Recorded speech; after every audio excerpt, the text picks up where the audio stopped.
well-regulated militia being necessary to the security of a free state, the right of the people to keep and bear arms shall not be infringed. Welcome to another edition of Bearing Arms, Cam and Company. My name is Cam Edwards. Glad that you can join me today, and apologies for not being with you on Monday. I'll give you the TMI update at the end of the show today, but let's just say up front, things are probably going to be in flux here for the next couple of days here in terms of my ability to write at Bearing Arms and the ability to do a show. So I am planning on doing another show on Thursday, but we'll probably have to take tomorrow off. And again, if you want to know all the intricate details, just to stick around until the end of the show today, and I'll give you probably more information than you want to know. On the show today, however, we're going to be talking with Pete Forcelli, former Deputy Assistant Director of the ATF. I wanted to reach out to Pete, to find out what he's hearing from inside the ATF after the election of Donald Trump. But Pete has also been on a pretty interesting adventure of his own, and I wanted to talk with him about that as well. So it's a fascinating conversation about the potential future of the ATF. Is it even going to exist under the Trump administration? Will we get a new ATF director? All these things sort of open questions right now. And that's where we start the conversation with Pete Forcelli. So take a look and a listen. Pete, it's good to see you again. Thanks so much for coming on the show today. Pleasure to be here, Cam. Good to see you. Absolutely. So I got to ask, man, before we talk about what you've been up to lately, I am curious. You know, we've heard a lot of names from Donald Trump and the incoming administration, cabinet level picks, things of that nature. Haven't heard anything about ATF director. So I'm just curious, what are you hearing from, you don't have to name names, but I'm just curious, what are you hearing from folks within the agency right now about the election of Donald Trump, about what's going to happen to the agency going forward? What is the mood from the folks that you're talking to? It's mixed, actually. I mean, some folks are scared. I heard that the inner circle of Steve Dettelbach was devastated when the election results came in. Many of the rank and file in ATF were elated to hear that they're devastated, to be completely honest with you. I've heard that the Trump administration is looking at different candidates. I've heard some attorneys' names mentioned, which I don't necessarily think is a bad thing. Obviously, I've also heard that there are some who want to completely dismantle the organization. I have a different opinion. I think that it serves a legitimate purpose, and I don't know that people want the enforcement of all gun laws to fall in the hands of the FBI or DHS, which are, they have their own baggage, and they're big enough to really put a hurting on the industry if someone came in and decided that that's what they were supposed to do. And I'm not saying that the Trump administration would want to do that. So I don't know. I have been asked by a number of ATF agents who I respect, Jay Dobbins being one. I don't know if you know who Jay is. He's the guy that infiltrated the Hells Angels, to see if send my resume up and see what happened. And I'd be lying if I said my resume wasn't in the hands of the transition team. I think I got a snowball chance in hell of getting the nod because I have a lot of opinions and I'm not a yes guy for the DOJ or anybody.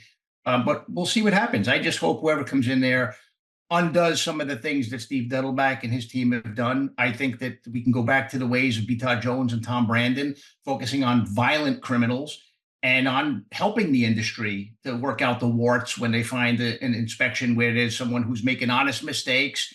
I mean, I thought that worked. I thought that was a good place for us to be. I know we had a good partnership with NSSF back in the day.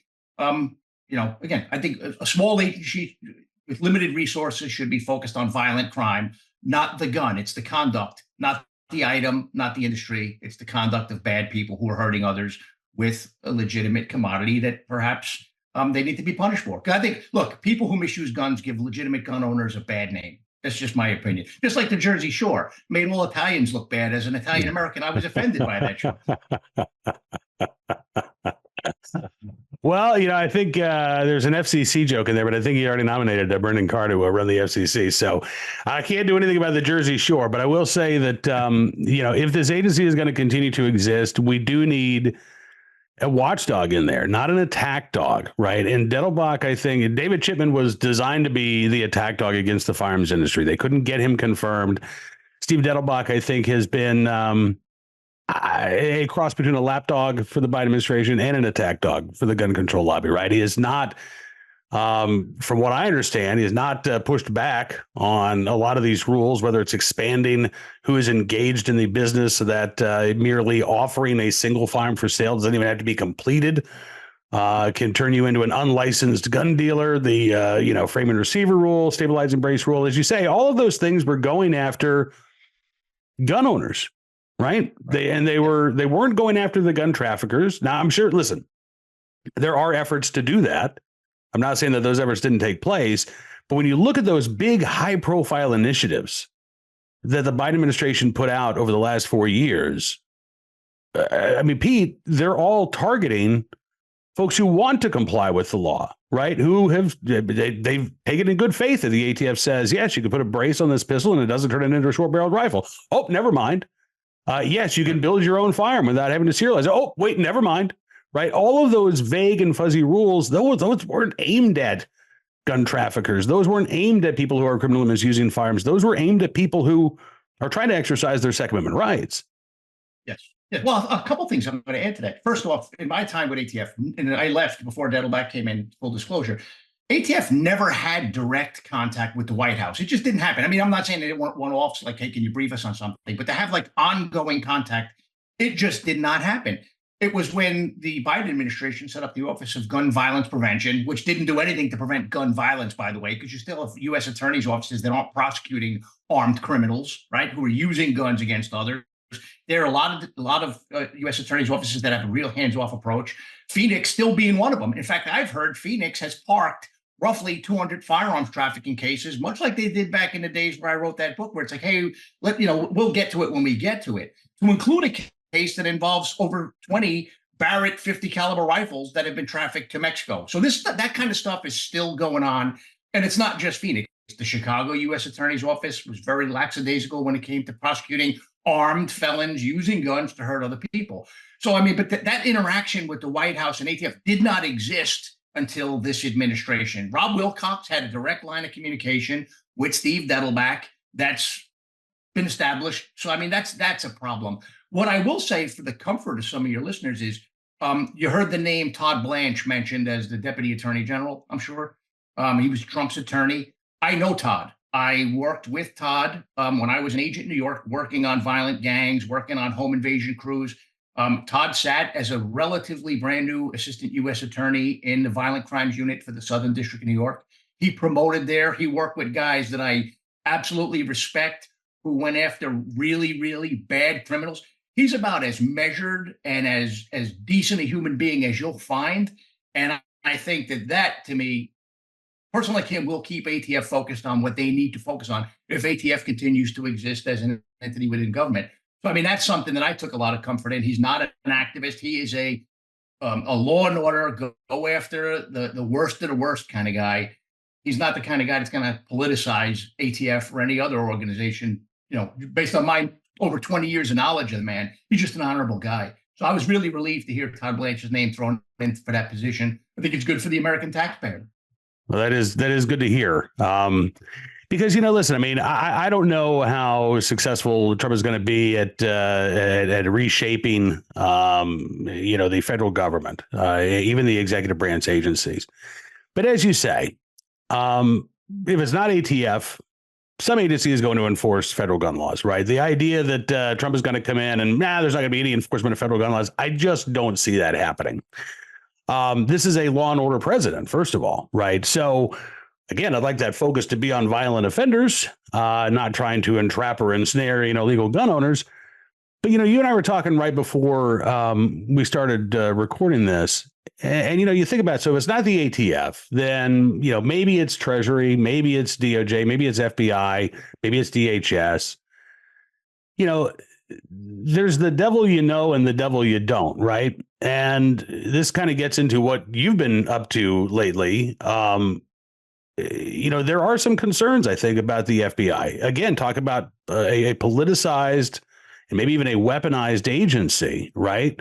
Can you talk about what you recently learned about the FBI and Operation Fast and Furious? Sure. I took a trip to Tucson recently, drove around southern Arizona. I felt like a fraud because I wrote that book, The Deadly Path, focused on what I saw, what I physically saw and witnessed leading up to and during Operation Fast and Furious. So I didn't speculate, didn't do any of that stuff, but I dedicated the book to Brian Terry, the Border Patrol agent who was murdered with one of those Fast and Furious weapons. So I decided I thought it would be the right thing to do to go visit the site where he was killed. So I went there, walked that terrain, which is hostile terrain to begin with. I mean, I'm 59 years old almost. It's near smoke me during the middle of the day, in perfect conditions. So, Brian was killed during a nighttime shift, going out there looking for drug bandits.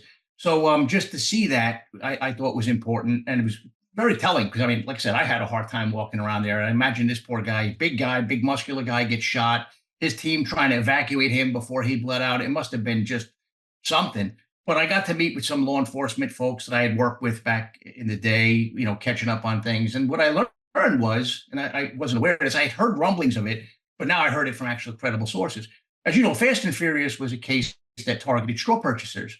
No, and I will not defend that case because you don't let somebody straw purchase over 800 firearms before you allow the U.S.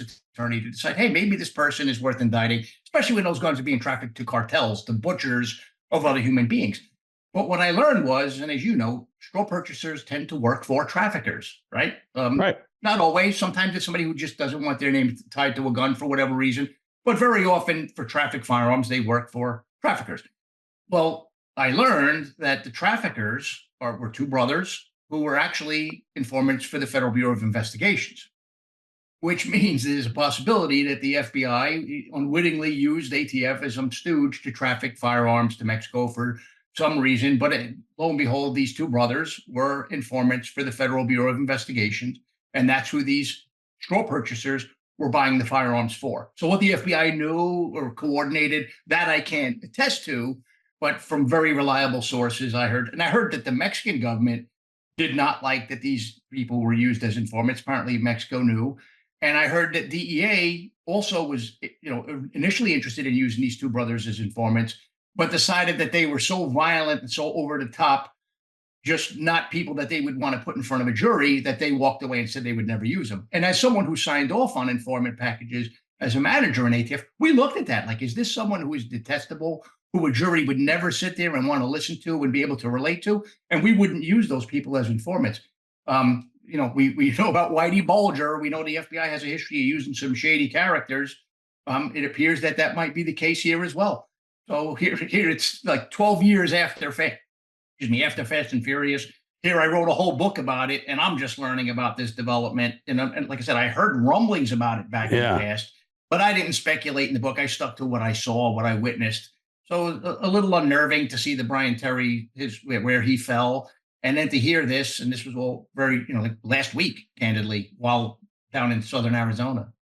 That is, and I mean, again, you talk about, look, when you're talking about informants, generally speaking, you are going to talk about individuals who have knowledge that crimes are being committed, right? Otherwise, they have no information to inform on, right? So I think it's fair to say you're not going to be dealing with a bunch of Boy Scouts and choir boys. At the same time, again, you do have to balance that with the idea that, okay, if we're going to bring a case, we may have to put this individual up on the stand. We may have to put this individual in front of a jury, right?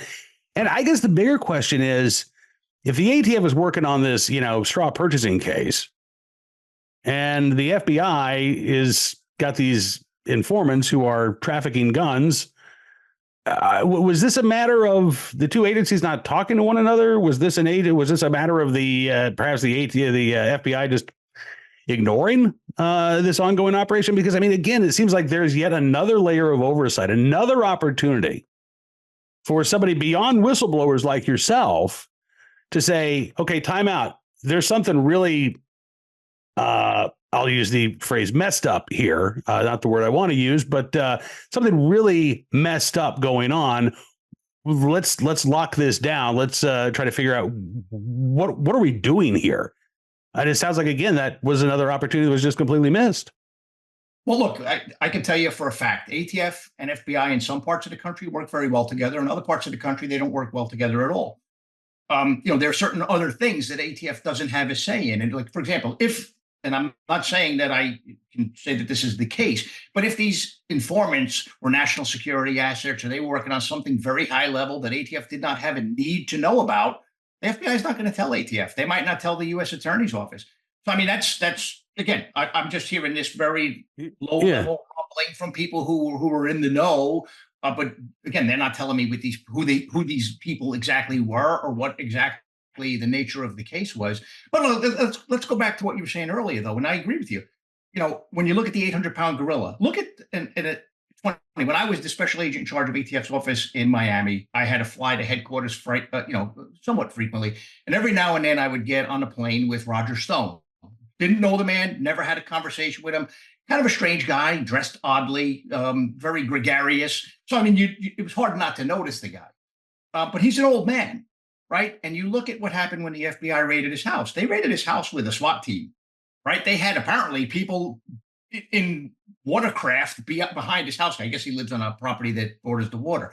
I signed off on ops plans as a special agent in charge, as an assistant special agent in charge, right? I would have never sent a SWAT team to the house of an old man to charge him for the nature of the crime he was charged with. I would have either had his attorney contacted and say, can you have Roger Stone self-surrender? Or I might have even had like a police officer with us when he left the house to go to the pharmacy or whatever, pull him over, take him out of the car, arrest him, say, hey, we have a search warrant for your house. We're going to go back, have him give us the key, go in. So, I mean, you look at some of the tactics of the FBI of late, and you look at some of the stuff. And again, I mean, if they were to take over, if ATF was dissolved and be the go-to agency to enforce violations of the Gun Control Act and the National Firearms Act, I don't know that people would be as welcome to this as they are when they just want to say, hey, ATF's bad and ATF needs to go away. Yeah.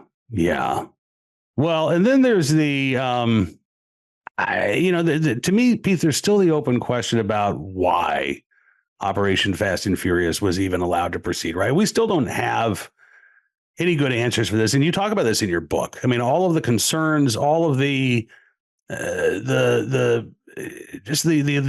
of the way that this was so out of the ordinary, right?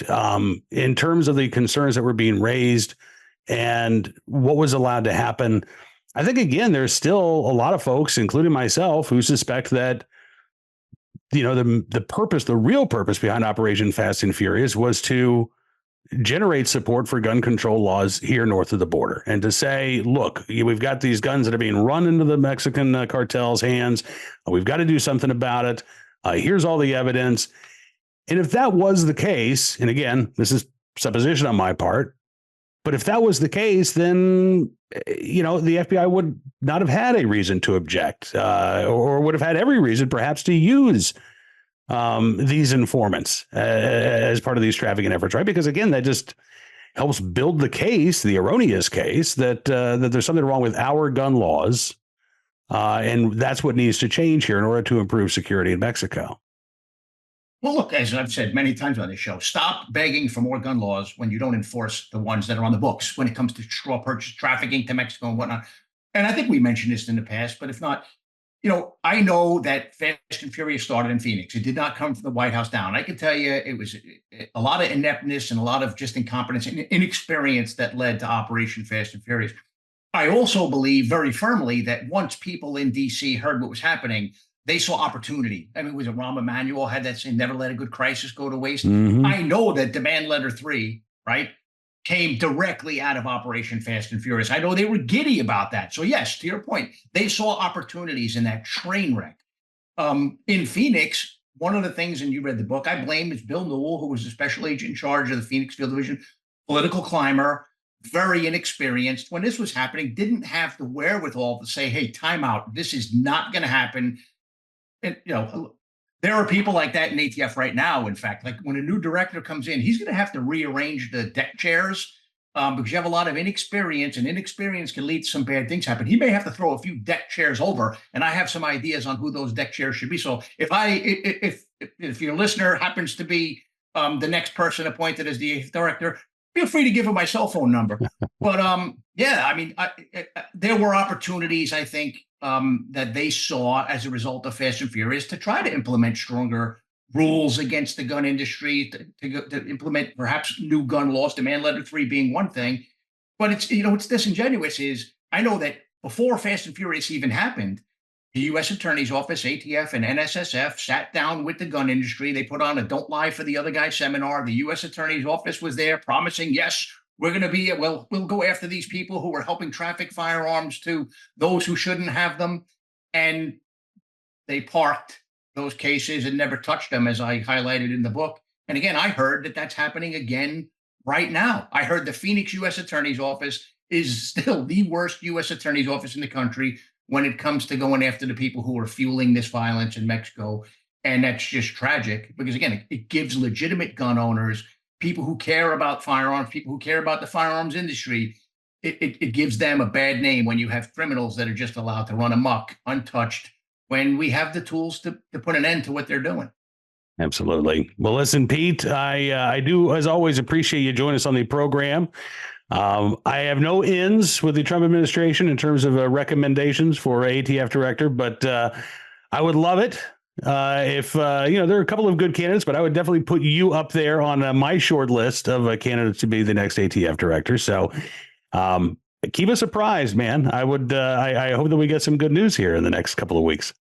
Yeah, well, look, truth be told, it would be a headache to take the job because my wife would lose her mind, and the confirmation process probably sucks. But I do hope, because I do care about a lot of the people there with the right, mindset that want to really go after violent criminals. I do hope they get a good director, and I hope that director goes in there and candidly cleans house and gets ATF focused on the violent criminal and on working with the industry to work out the problems that need to be worked out rather than bashing them over the head. That doesn't serve the taxpayer well at all. So thanks for your time. Good seeing you, brother. Yeah, you too. People, talk soon. Thanks, man. Take care. My thanks to Pete for joining us on the program, and hopefully we'll be able to have him back again very soon. And hopefully we'll get some news about who Trump plans on naming ATF director here in the very near future. Right now, let's turn our attention to today's Armed Citizen story, our good deed of the day, and our recidivist report. We will start there. Headline from the New York Post: suspected madman stabber has long criminal history and was released from New York City jail just 1 month before deadly spree. Yeah.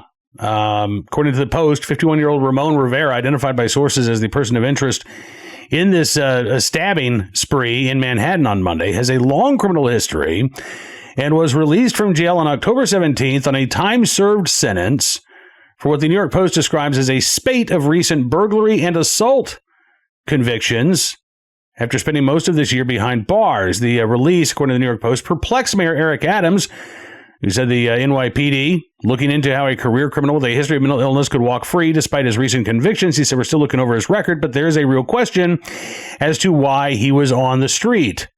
According to the New York Post, records show that Rivera was arrested again the day of his release, October 17th, on a grand larceny charge after prosecutors said he stole a nearly $1,500 acrylic bowl from the Jonathan Adler shop in Tribeca in December of 2013. Manhattan prosecutors had pushed for bail, but a judge ordered him released on non-monetary conditions ahead of a December 4th court date. Sources told the New York Post that Rivera had at least 8 past arrests in New York City, as well as a history of mental health issues and years, they say, of police run-ins, not just in New York, but in several other states. They say that his recent stint behind bars began on February 19th when the NYPD arrested him in connection with a pattern of burglaries in the borough of Manhattan. Burglaries going back to December of 2023. Again, that's when Rivera is also accused of stealing that $1,500 glass bowl, but a thief smashing glass doors, windows of bodegas and smoke shops, stealing thousands of dollars worth of cigarettes, vapes, and lighters. Rivera stayed in custody on Rikers Island for months as prosecutors combined the burglary accounts into a single indictment. He also spent several days at the Bellevue Hospital psych ward back in May, where authorities said he assaulted a corrections officer. And then in August, he pled guilty to burglary. He received a 364-day sentence. The next month, he pleaded guilty to assaulting the corrections officer, earning him a 90-day sentence that was served at the same time as his burglary sentence. And then again, ultimately released after serving 3/4 or 9 months of that year behind bars that he was supposed to be, that he was sentenced to. So, the mayor says all kinds of questions here about why this guy was out on the street. I think we know the answer, don't we? New York, and not just New York City, but New York State has taken this very soft on crime approach, right? And the idea is that it's, I mean, ultimately, it boils down to the idea that they see incarceration as a bad thing. Now, we all should see incarceration as a bad thing, right? But they don't see it as productive. They don't see it as beneficial to the general public, at least in the most extraordinary cases, right? But again, the attitude is, if you've got somebody like Mr. Rivera, who's somebody with a history of mental illness, a history of run-ins with the law, a history of criminal convictions, that prison isn't where he needs to be. And also, apparently, a mental health facility isn't where he needs to be. He needs to be out on the street, according to them. I think the evidence is pretty clear that that is not the case. But until New York starts taking violent crime seriously, until they start treating people like Mr. Rivera as more of a threat to the public than, I don't know, your average law-abiding gun owner, you are going to continue to see situations like this persist, not just in New York City, but across the state. Today's armed citizen story from McLeod, Oklahoma, suburb of Oklahoma City, where a suspect arrested and shot after a alleged burglary, shot not by police, but by the victims in this case. Investigators say they got a call about a burglary on Saturday afternoon and learned that multiple items had been taken from somebody's property, including a duffel bag, money, and a firearm. Lieutenant Scott Hawkins with the Pottawatomie County Sheriff's Office says we've had a string of other burglaries prior to that, so they were in the process of checking out the area. The deputies said the suspect, a guy named Cameron Wapakechi, ran away from the scene. He was found about 4 hours later when family members of the original burglary victim saw him holding that stolen duffel bag. According to an affidavit filed with the Pottawatomie County DA's office, the family members confronted Wapakechi, told him to get on the ground. Lieutenant Hawkins said he had, in fact, a gun, and gunfire ensued. The suspect was shot.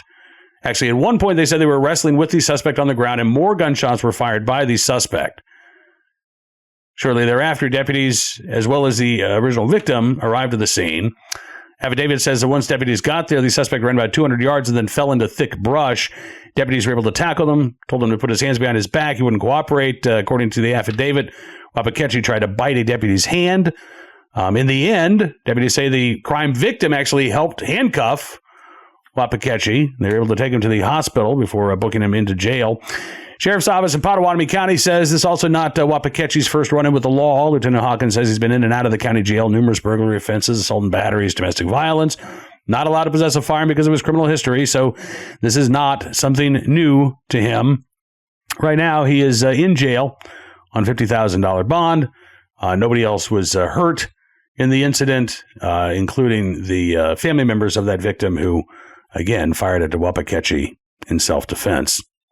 And finally today, our good deed of the day, in the right place at the right time, willing and able to do the right thing. A teenager in Texas who saved a neighbor who got in a really difficult, maybe even a deadly situation. This comes from KJAS.com in the Lone Star State of Texas. A teenager by the name of Joshua Primrose, saving the life of his neighbor, John Benuelos, during a tractor accident that happened in late September on Benuelos' property. He was working alone on his Oliver tractor, and he became trapped when a steel beam from the loader assembly of the tractor actually pinned him. He said, as soon as I picked it up, it slid back across the axles and it pinned me up against the radiator and everything. He said the thing's 300 pounds. So he's stuck. He can't get free. He can't get to his phone. He said he was struggling for about a half hour. He said, I couldn't get my feet down to lift because it had picked me up on my tippy toes. So he's yelling for help. Because again, he can't reach his phone. And Joshua Primrose is outside working on a vehicle with his dad. And he said, I heard somebody screaming something. So I turned off the music and I listened closely. And I tapped my dad's leg and I said, I hear somebody screaming help. And then we started hearing it more and more. So Primrose got on an ATV, drove towards the sound. He said, I tried to get over far enough where I could hear the yelling. I listened. I heard it again. So I went in the direction where I heard it. And eventually he found Benuelos and worked to free him from that 300-pound beam. Benuelos said, if he hadn't heard me, nobody would have heard me. and I probably wouldn't be here right now. Joshua Primrose is a member of Boy Scouts Troop 932.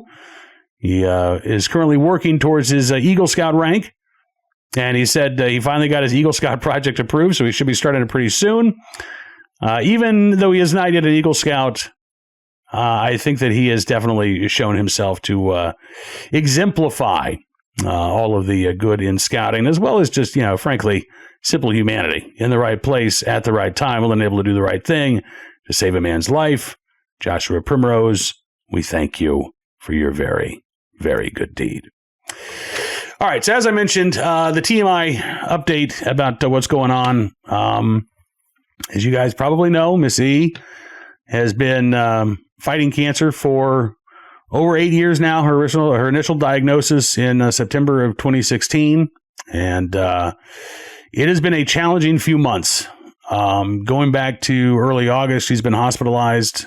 This is now the third time that she's been hospitalized with not necessarily side effects of the cancer, but just the effects of the cancer. So she is supposed to undergo a procedure today, and this is where we get into the TMI stuff. She's basically got some fluid in her lungs that is making it very hard to breathe, making it putting some stress on her heart. So they're going to do a procedure to try to get rid of that fluid. Don't know at this point when she's going to be able to get out of the hospital. So I'm just sort of banking on having to be there tomorrow.